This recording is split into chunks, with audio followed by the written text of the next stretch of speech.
Hi there, my name is Seema, and I'm making this quick video with regards to yesterday's webinar with John and Jordan. Jordan, thanks for organizing the webinar.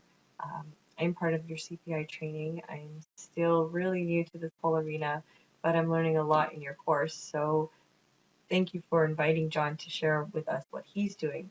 In both of your webinars, I learned so much in such a short period of time. With what you're doing, definitely it's working because you showed a profit in like less than an hour and it was incredible.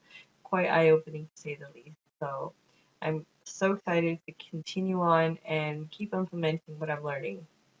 Now, a couple things with John's webinar that I learned yesterday, as far as optimizing my landing page, included having a good copyright, making sure that my landing pages has a good call to action, even the colors that I'm using.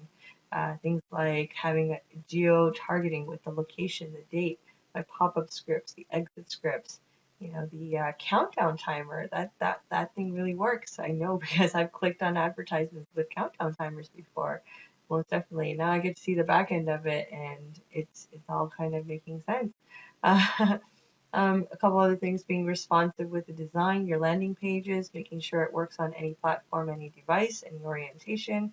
Having a slew of networks to advertise on, finding these networks so that you never run out of places to advertise. Also, growing the green, cutting the red, making sure you are concentrating on those places that are giving you the best return. Also, your anti-spy soft or security, three-tier layered security, where you are protecting your business, your assets. In a sense, these landing pages are your assets. So you want to make sure that no one's stealing them and using it as their own.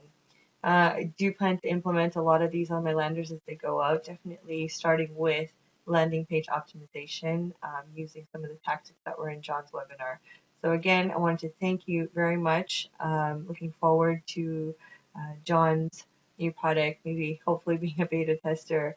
Otherwise, I do again thank you so much for sharing what you did.